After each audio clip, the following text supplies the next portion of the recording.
महिलाएं किसी भी समाज का स्तंभ होती है। हमारे आसपास महिलाएं, बेटियां, सहयोगी और अन्य कई भूमिकाओं को बड़ी कुशलता से निभाती है। लेकिन आज भी दुनिया के कई हिस्सों में समाज उनकी भूमिका और उनके बलिदानों को नज़रअंदाज करता है। लेकिन इन सब चुनौतियों के बावजूद भी वो इसका डटकर सामना करती है और सफलता की बुलंदियों को छूती हैं। इन्हीं सब चुनौतियों भरी कहानी पर आधारित है हमारा कार्यक्रम नेत्री, महिला सांसद और उनकी कहानियाँ।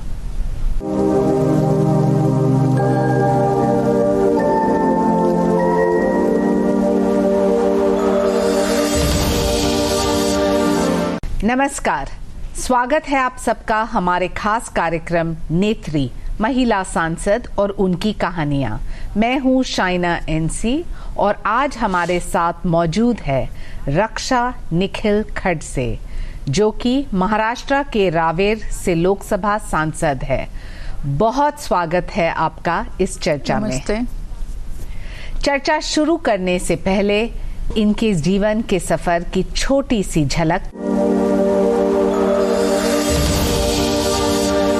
रक्षा निखिल खडसे का जन्म 13 मई 1987 में हुआ। Raksha Nikhil Khadse BSc computer science में स्नातक हैं। उन्होंने अपनी शिक्षा नासिक के KTHM महाविद्यालय से प्राप्त की। रक्षा निखिल खडसे महाराष्ट्र के अनुभवी और बड़े नेता एकनाथ खडसे की पुत्रवधू हैं। राजनीतिक परिवार में विवाह होने के बाद उन्होंने राजनीति में कदम रखा और उसकी शुरुआत उन्होंने कोतली गांव की सरपंच की भूमिका निभाकर की। वर्ष 2014 में वे रावेर लोकसभा क्षेत्र से चुनकर आईं और सांसद बनी। वर्ष 2019 के लोकसभा चुनावों में भी वे महाराष्ट्र के रावेर से विजयी रहीं। आइए चर्चा शुरू करते हैं और जानते हैं रक्षा निखिल खडसे से उनकी जीवन की कुछ दिलचस्प बातें। स्वागत है आपका रक्षा जी। नमस्ते। जानना चाहेंगे कि बचपन से आपने ठान लिया कि आप राजनीति में आएंगे या क्या था आपका परिवार, क्योंकि आप एक कृषि परिवार से आते हैं, एक किसान के परिवार में जन्म हुआ था। क्या रहा था आपका बचपन? एक्चुअली मेरा जो बचपन है वो एक छोटे से गांव में जो महाराष्ट्र के बॉर्डर पे और MP के बॉर्डर पे है। और जैसे आपने बताया कि मैं एक फार्मर फैमिली से आती हूँ। मेरे पापा काफ़ी बड़े किसान हैं और बचपन से उनका सपना था कि ऑफ कोर्स हर पेरेंट्स का सपना रहता है कि अपने बच्चे अच्छे स्कूल में जाके पढ़े, अच्छा एजुकेशन ले और आगे जाके कुछ अच्छा काम करें। तो मेरे पापा मम्मी का भी सपना था कि मैं अच्छे स्कूल में पढ़ाई करूं, लेकिन हमारे यहाँ तब वो व्यवस्था नहीं थी, वैसे स्कूल्स नहीं थी। तो पहले से मुझे उन्होंने मेरे बड़े भाई को और मुझे बोर्डिंग स्कूल में डाला हुआ था। और उनको हमेशा से लगता था, क्योंकि मेरी मदर टंग गुजर है, और उनको हमेशा से लगता था कि मेरे बच्चों ने मराठी बोलना चाहिए क्योंकि हम महाराष्ट्र में रहते हैं। लेकिन वैसा बहुत कम हो पाता था कि मैं मराठी में कम बोल पाती थी। पर जब से मुझे याद है कि 4 साल की थी मैं, तब से मुझे बोर्डिंग स्कूल में डाला हुआ है। अच्छा, हाँ, 4 साल में? 4 साल की मैं थी, क्योंकि मेरा भाई बड़ा है जो मुझसे 4 साल बड़ा है, और मैं घर में छोटी होने के कारण काफ़ी पापा मम्मी की लाडली थी और उनको हमेशा डर रहता था कि बाबा ये कैसे आगे कर पाएगी। और फिर उनको लगा कि स्कूल एजुकेशन उनको अच्छा मिलना चाहिए। और मैं आज बहुत प्राउड फील करती हूँ कि मेरे मम्मी पापा को तब लगता था कि आज काफ़ी साल हो गए, नियर अबाउट 33 इयर्स पहले उनको ये सोच थी तब कि बेटी है लेकिन उसको भी अच्छे से पढ़ाना है। गुजरात से इंटीरियर डिज़ाइन का कोर्स किया और फिर BSc कंप्यूटर साइंस में। तो क्या ये सफ़र था कि आप एक प्रोफेशनल और जा रहे हैं? क्या आपने तब ठान लिया कि राजनीति में रुचि है? नहीं, जब मेरी शादी हुई, शादी होने के बाद मुझे घर पे तो ऐसे बैठना नहीं था, तो मैंने सोचा फिर बैठे बैठे मैं क्यों ना कॉलेज, एक्चुअली मैं पूरा डिग्री कोर्स मेरा कंप्लीट कर लूँ। तो तब मैंने BSc कंप्यूटर को एडमिशन लिया और फिर मैंने कॉलेज जाके BSc कंप्यूटर पूरा किया। और उसके बाद मेरी इच्छा थी कि मैं आगे और पढूं। फिर मैंने मतलब MSc के लिए भी एडमिशन लिया, पहला साल कंप्लीट किया, फिर बाकी ये सब राजनीति उसमें शुरू हो गई तो वही पे स्टॉप हो गया ये सब। आपकी शादी एक बहुत बड़े परिवार एकनाथ खड़से जी, जो तब भारतीय जनता पार्टी में थे, उनके बेटे से हुआ। क्या ये एडजस्टमेंट करना कठिन था या आसान था? और उसके बाद जो राजनीतिक जीवन था वो कैसा था जलगांव में? डेफिनेटली मेरे लिए बहुत बड़ा एडजस्टमेंट, आप जैसे बोले आप, तो वो करना बहुत मुश्किल था, क्योंकि जिस फैमिली से मैं आती हूँ वो कम्प्लीटली डिफरेंट फैमिलीज, दोनों, एक किसान परिवार में से आना और एक पॉलिटिशियन के घर में जाना, तो बहुत ज़मीन आसमान का फ़र्क था। और मुझे याद है अच्छे से कि जब मेरी शादी की बात आई, क्योंकि जलगांव और that Nandurbar district differently 2 different district आ जाते हैं, और हम गुजरात से ज़्यादा कनेक्टेड थे, तो हमेशा ऐसे ही लगता था कि मेरी शादी गुजरात में ही होगी। और जब ये रिश्ता आया मेरे लिए, तब हमको सबको ऐसा लगता था कि कैसे क्या ये फैमिली में मैं सेटल हो पाऊंगी, क्योंकि मुझे याद है जब मेरी शादी हुई तब मैं 19 साल की थी, बहुत 19 साल की 19 साल की थी, तो मेरे लिए भी बहुत डिफ़िकल्ट था। लेकिन सब परिवार वालों ने बोला कि नहीं, अच्छे घर से रिश्ता आया है, तो और हमारी तरफ तब था पहले कि जल्दी शादी बेटियों की कर देते थे। तो फिर शादी होने के बाद मुझे ये परिवार में मैं जब आई, तो डेफिनेटली नाथा बहू ने ऑफ कोर्स मुझे हमेशा पापा की तरह ही उन्होंने मुझे पूरे लाड से रखा मुझे, और जितने फैमिली मेंबर्स हैं उन्होंने भी सपोर्ट किया। रक्षा जी, ऐसा माना जाता है कि जब आप एक परिवार की बहू है, खड़से जी की बहू है, इसलिए आपको एक मौका मिला सरपंच के रूप में 2010 और 2012 के बीच। बहुत सारे ऐसे सक्षम महिला हैं जो बैठी हैं और सोचती है कि उनको भी एक मौका मिले, लेकिन परिवार के ही सदस्य को मिलते हैं। क्या कहना है आपको इसके ऊपर? जब हम ये पोजीशन पे आते हैं या हमें वो एक मौका दिया जाता है, तो हमें भी वो साबित करना पड़ता है कि हम उसके लायक हैं और काबिल हैं। हाँ, वैसा नहीं हो सकता कि चलो आज मुझे सरपंच बना दिया और मैंने 5 साल निकाल दिया और मैंने कुछ नहीं किया, तो डेफिनेटली वो ऐसा हम बोल सकते कि वो मैंने जगह का मिसयूज किया, ऐसा हम बोल सकते। लेकिन जब मुझे सरपंच बनाया गया तो मैंने काम की शुरुआत स्कूल से की, क्योंकि हर जिला परिषद के स्कूल में कहीं भी KG1 KG2 नहीं था। अच्छा। तो मैंने वो शुरुआत की कि KG1 KG2 का भी वहाँ एजुकेशन दिया जाए, वहाँ से शुरुआत बच्चों की जाए। तो मैंने हमारे जो ग्राम पंचायत के जो फंड्स आते हैं, तो मैंने वहाँ पे यूज़ किया और काफ़ी अच्छा रिस्पांस मुझे मिला। और आज मुझे बताते हुए खुशी हो रही कि आज वो स्कूल की वजह से काफ़ी स्कूल डिस्ट्रिक्ट में वैसी कन्वर्ट हुई, सेमी इंग्लिश में कन्वर्ट की। जबकि वो महाराष्ट्र में मैंने पहला प्रोजेक्ट था कि जो मैंने मेरे गाँव में सेमी इंग्लिश का कंसेप्ट लाया था तब। लेकिन 2014 में आपने तुरंत एक निर्णय लिया और लोकसभा लड़े रावेर से। तो क्या ये एक ऐसा मौका था जहां आपको लगता है कि सहानुभूति की वजह से आपको ये टिकट मिला, या रक्षा खड़से ने स्वयं कुछ किया इस वजह से, या क्या था आपके मन में विडंबना उस समय?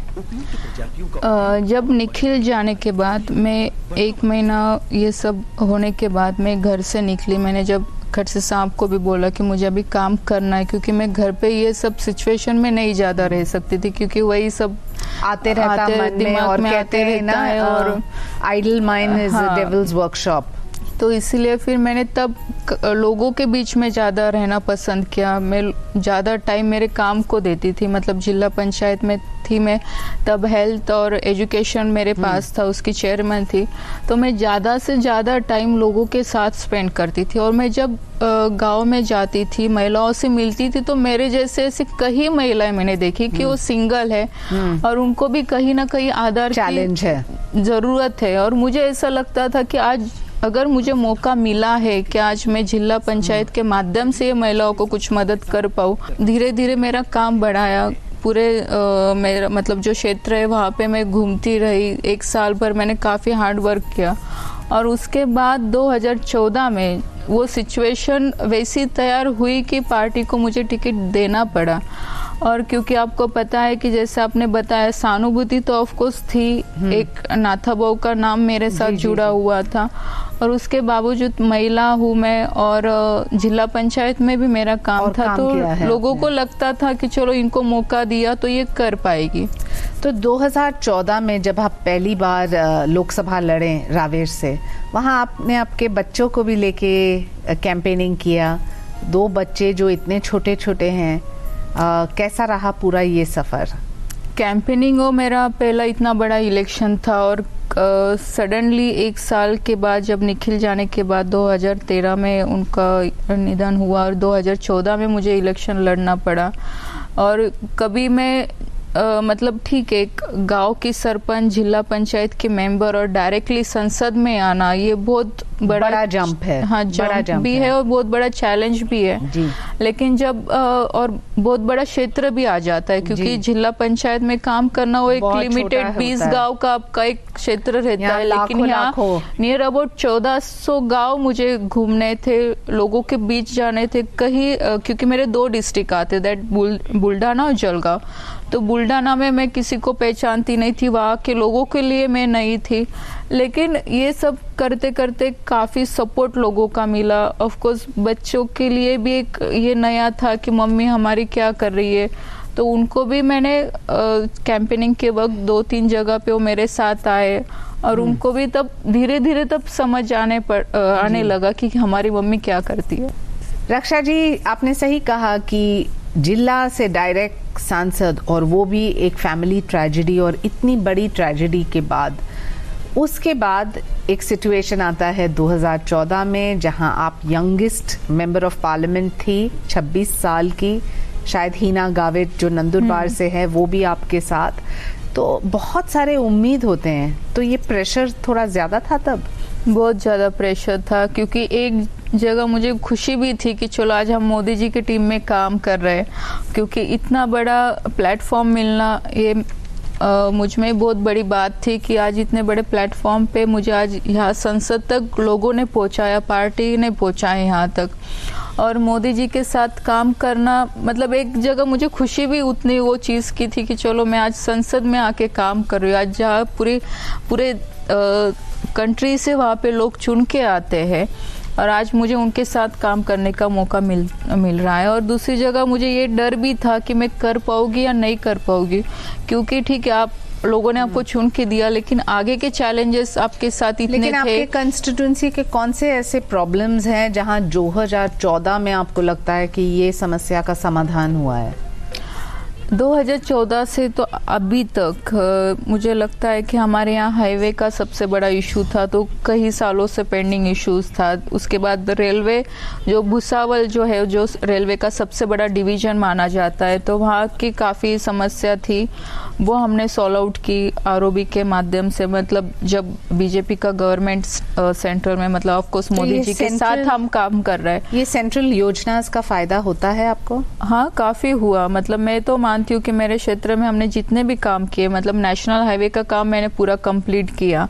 उसके बाद रेलवे के कई काम, मतलब जो इससे पहले कभी हुए नहीं थे। जब हमारी सरकार, भारतीय जनता पार्टी की सरकार आने के बाद मोदी जी के अध्यक्षता के हमने ये सब काम किए, काफ़ी काम किए हमने। और मुझे लगता है कि फंड्स की कहीं कमतरता हमको नहीं दिखी। उसके बाद जो किसानों के लिए, क्योंकि मेरा जो एरिया आता है वो सब बनाना, वहाँ पे सब एग्रीकल्चर लोग जो है सब किसान है, बनाना की खेती काफ़ी बड़े पैमाने पर करते हैं, तो उनके लिए काफ़ी योजनाएं हमने वहाँ पे लेके गए। उसके बाद युवाओं के लिए काफ़ी हम योजना लेके गए, जो बैंक के माध्यम से मुद्रा योजना का जो सबसे बड़ा मुहिम बहुत बड़े काम हमने पूरे देश में मोदी जी के अध्यक्षता में निभाया। मुद्रा बैंकिंग, जनधन योजना, उज्ज्वला से गाँव में उज्ज्वला, ये सब योजना हमने वहाँ पे लेके गए। 2014 में आपका मार्जिन कितना था और 2019 में कितना था? 2014 में मुझे 3,15,000 वोट्स मिले थे, मतलब उतना लीड था, उतने लीड से मैं चुन के आई थी। और 2019 में मुझे मिले थे 3,30,000। तो 15,000 इसका मतलब है जनता आपको चाहती है। हाँ, और जनता आपके साथ है। रक्षा जी, 2019 के इलेक्शन आप बीजेपी के टिकट से लड़ते हैं और 3 लाख से ज़्यादा आपको वोट्स मिलते हैं, और अचानक से 2020 में एकनाथ खड़से बीजेपी को छोड़ के एनसीपी में प्रवेश करते हैं। क्या ये कठिन होता है परिवार में, एक तरफ बीजेपी, एक तरफ एनसीपी और ऐसे सारे कंपल्शंस? डेफिनेटली ये बहुत डिफ़िकल्ट है, क्योंकि जैसे आपने बताया कि 2019 में मैं बीजेपी से चुन के आती हूँ और 2020 में खड़से साहब ने एनसीपी ज्वाइन करने का उन्होंने निर्णय लिया। पर मतलब आज तो मुझे अच्छा मौका मिला है आपके सामने बोलने का। इसके बाद जो सिचुएशन वहाँ पे हमारे डिस्ट्रिक्ट में जो भी बनी, उसके बाद लोगों को काफ़ी लगता था कि अभी रक्षा में मतलब मैं भी एनसीपी ज्वाइन कर लूँगी या आगे चल के मुझे एनसीपी से टिकट मिलेगा, और उसके कारण काफ़ी डिस्टर्ब मतलब मैं भी काफ़ी डिस्टर्ब रही। कार्यकर्ता मेरे जो थे उनको भी काफ़ी कन्फ्यूजन रहा इसके बारे में, और काफ़ी सवाल मेरे ऊपर उठे कि ये भी अभी बीजेपी में नहीं रहने वाली, ये भी एनसीपी ज्वाइन कर लेगी। लेकिन जब खड़से साहब ने ये डिसीजन लिया तब उन्होंने मेरे ऊपर कोई ज़बरदस्ती नहीं की। उन्होंने तब मुझे बताया कि आपको बीजेपी में काम करना है तो आप बीजेपी में काम कर सकते हैं, और मुझे लगता है ये मेरा इंडिविजुअल डिसीजन रहा है। और मतलब जब से मैं राजनीति में आई हूँ, खड़से साहब ने हमेशा मुझे सपोर्ट किया है, हमेशा वो मेरे मार्गदर्शक बने रहे। और जब भी मतलब राजनीति में लाया उन्होंने मुझे, कैसे काम करना है, कैसे डेवलपमेंट के प्रोजेक्ट आपके यहाँ पे लाना है, किस तरह से आपको लोगों के साथ आपका बिहेवियर रखना, ये सब छोटी छोटी चीज़ें उन्होंने मुझे सिखाई, और हमेशा वो मेरे लिए आदर्श रहे, मेरे पिताजी के समान रहे। लेकिन जब उन्होंने एनसीपी ज्वाइन किया तो मेरे ऊपर ऐसी कोई ज़बरदस्ती उनकी रही नहीं, और मुझे लगता है कि ये बहुत बड़ा मुद्दा है। लेकिन स्वाभाविक रूप से 2024 में ये बहुत बड़ा मुद्दा बनेगा, क्योंकि एक परिवार के सदस्य एनसीपी के, एक बीजेपी के, और आमने सामने कौन लड़ रहे हैं। तो ये परिवार में जब आप घर पे बैठे हों तो क्या राजनीति की चर्चा होती है? नहीं, अभी काफ़ी जब से वो एनसीपी में गए तो अभी हम पार्टी के बारे में तो कभी बात नहीं करते, जैसे पहले हमारी बात होती थी। अभी हम सिर्फ परिवार के बारे में ही बात करते, और ये ऑफ कोर्स मेरे लिए काफ़ी डिफ़िकल्ट है, क्योंकि खड़से साहब का एक सपोर्ट सिस्टम मेरे साथ था जब वो बीजेपी में थे, और आज वो सपोर्ट सिस्टम ऑफ कोर्स निकल ही गया है, क्योंकि आज वो एनसीपी ज्वाइन कर चुके हैं। ऑफ कोर्स अभी उनको एनसीपी की तरह उनको सोचना है, उनकी पार्टी की तरह सोचना है, और आज मैं बीजेपी के सांसद हूँ, आज मैं बीजेपी के कार्यकर्ता हूँ। तो ऑफकोर्स ये मेरे लिए बहुत बड़ा चैलेंज है कि सभी कार्यकर्ताओं को साथ में लेके मुझे पार्टी का भी काम बढ़ाना है, और मुझे ये भी देखना है कि मैं परिवार में ये इसके क्लैशेस ना हो, क्योंकि ऑफकोर्स आज मैं उनकी बहू हूँ, वो भी रिस्पॉन्सिबिलिटी मुझे निभानी है। और यहाँ पे मुझे पूरे मतलब विश्वास के साथ पूरे मतलब एक हम बोलते कि आज पार्टी का जो विश्वास मेरे ऊपर है, या पार्टी को भी मुझे कॉन्फिडेंस दिलाना है कि मैं बीजेपी में हूँ, मैं बीजेपी का काम करती हूँ। कार्यकर्ताओं को वो कॉन्फिडेंस दिलाना है, क्योंकि जो कन्फ्यूजन आज कार्यकर्ताओं के बीच में है वो दूर करना वो सबसे बड़ा चैलेंज मेरे लिए है। और मुझे मेरी शुरुआत जो है वो पहले से मजबूत करना मेरे लिए बहुत बड़ा चैलेंज है। जैसे मैंने बताया कि एक सपोर्ट सिस्टम जब आपके पास से निकल जाता है तब तो ये बहुत कठिनाई आपके लिए सामने खड़ी रहती है। 2014 और 2019 में कौन से ऐसे योजनाएं हैं जिससे आपको लगता है कि रावेर में फर्क पड़ा है? ऑफकोर्स जैसे मैंने बोला कि किसानों के लिए हमने अभी इसी साल अभी हमारे भारत सरकार ने और रेलवे मंत्रालय की तरफ से और खास करके कृषि मंत्रालय की तरफ से जो अभी कोविड के ये सब सिचुएशन में किसानों के लिए जो किसान रेल जो शुरू की, उसका काफ़ी फ़र्क और काफ़ी एडवांटेज मेरे यहाँ के किसानों को हुआ, क्योंकि इसके कारण आज हमारा जो भी हम किसान जो भी माल उगाते हैं या जो केले की हम जो खेती करते हैं, आज उसके कारण हम केले जो है वो सब जगह पे हम आज एक्सपोर्ट कर पा रहे हैं, और उसके लिए किसानों को इसका काफ़ी फ़ायदा हो रहा है। तो किसानों को कौन गुमराह कर रहे हैं, कौन अफवाहें फैला रहे हैं फार्म बिल को लेके? फार्म बिल का कोई भी not a single one person हमारे यहाँ इसका कुछ भी इफेक्ट है। सभी लोगों ने उस बिल का स्वागत ही किया है और उसके फ़ायदे लोगों को दिख भी रहे। जैसे ये जो कॉन्ट्रैक्ट फार्मिंग का जो कंसेप्ट है जो बिल में इस बार गवर्नमेंट लेके आई, ये कंसेप्ट पहले महाराष्ट्र में ऑलरेडी पहले से था, उसमें कुछ बदलाव नहीं किया, लेकिन वो सिर्फ ऑन पेपर नहीं था, आज उसको ऑन पेपर लाया गया, लीगली उसके ऊपर बिल पास किया गया। तो ऑफकोर्स महाराष्ट्र के सभी किसानों ने इसका स्वागत ही किया। एक ये दूसरी बात है कि जो अपोजिशन पार्टीज वाले हैं उनको ये इशू बनाना है, उन्होंने कुछ कार्यकर्ताओं को लेके आंदोलन इसमें किया, लेकिन आज पर्सनली आप फार्मर को जाके पूछे तो ऑफकोर्स वो ये बिल का स्वागत ही कर रहा है। 3 ऐसे काम जो रक्षा खड़से ने किया जिससे आपको लगता है कि रावेर की जनता आपके साथ है। मैंने आपको बताया ये किसानों के लिए, और खास करके मैं बोलना चाहूँगी कि जो प्रधानमंत्री फसल बीमा योजना जो हमारे भारत सरकार ने, हमारे देश के प्रधानमंत्री जी ने शुरू की, उसके कारण काफ़ी हमारे यहाँ किसानों को फ़ायदा हुआ है। और जो क्लेम्स जो नुकसान होता है, क्योंकि हमारे यहाँ तो हर साल नुकसान होता ही होता है, और उसके क्लेम सेटल करते करते हमको पूरा साल निकल जाता है, पर हम कोशिश करते हैं कि इससे एक भी किसान इससे वंचित ना रह पाए, सभी किसानों को इसका फायदा मिल पाए।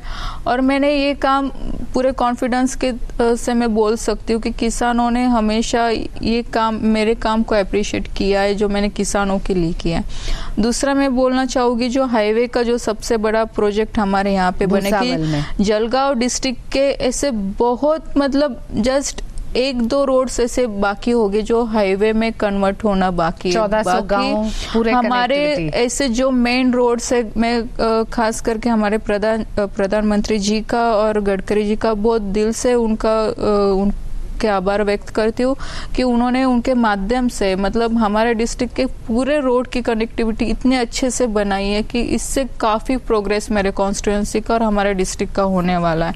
ये सबसे बड़े काम हमारे यहाँ हुए।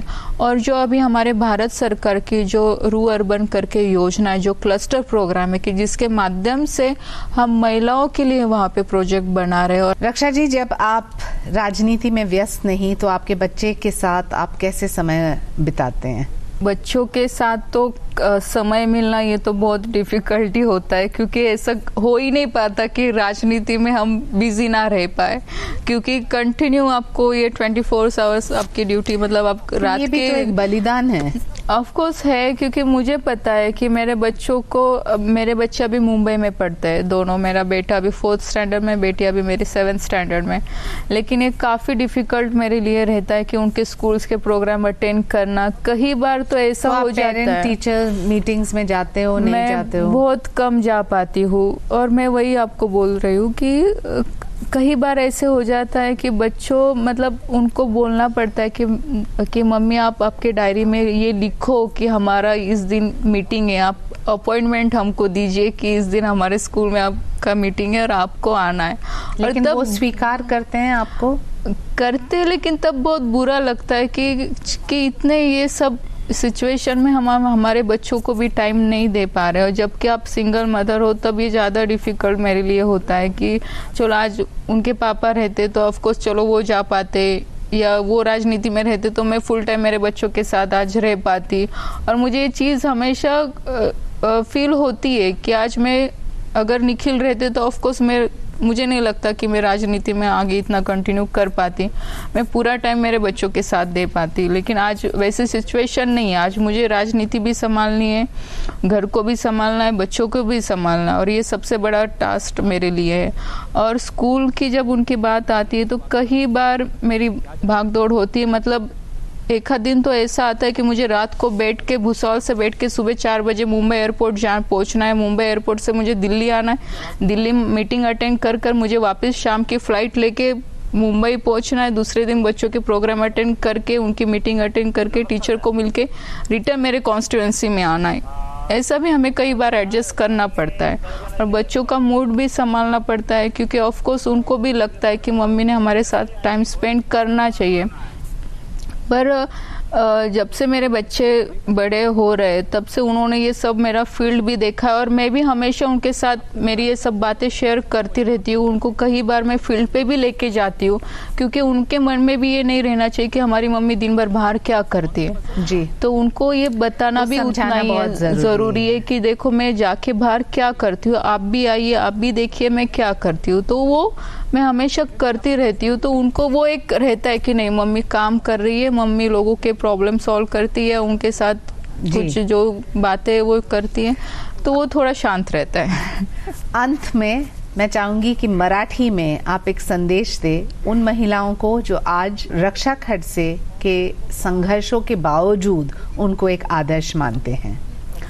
मी सगळ्या महिलांना एवढंच सांगेल की नक्कीच संघर्ष हा प्रत्येक महिलाच्या आयुष्यामध्ये आहे, पण त्या संघर्षाला न घाबरता आपण त्या संघर्ष करत राहावा. नक्कीच ह्या संघर्षामधनं एक नवीन महिला, एक आपल्यातली नवी ऊर्जा ही नेहमी पुढे येत असते आणि ह्या ऊर्जेने आपण आपलं पुढचं आयुष्य हे खूप चांगल्या पद्धतीने जगू शकतो आणि इतर महिलांना सुद्धा खूप चांगला आदर्श, खूप चांगला सपोर्ट आपण आपल्या माध्यमातून देऊ शकतो. म्हणून कोणत्याही सिच्युएशनला किंवा कोणत्याही प्रॉब्लेमला न घाबरता आपण तेवढ्याच मजबूतीने सगळ्या प्रॉब्लेमला समोर जावं, एवढंच आजच्या कार्यक्रमाच्या निमित्ताने मी सांगते. नमस्कार और बहुत बहुत धन्यवाद. Thank you. तो महिला सांसद रक्षा निखिल खडसे की कहानी जो आज महिलाओं के लिए एक प्रेरणा है. पारिवारिक संघर्षों के बावजूद उनकी सफलता की प्राप्ति. आज शो में बस इतना ही. फिर मिलेंगे किसी और महिला सांसद से और जानेंगे उनकी संघर्षों की कहानी. मुझे अनुमति दे. नमस्कार.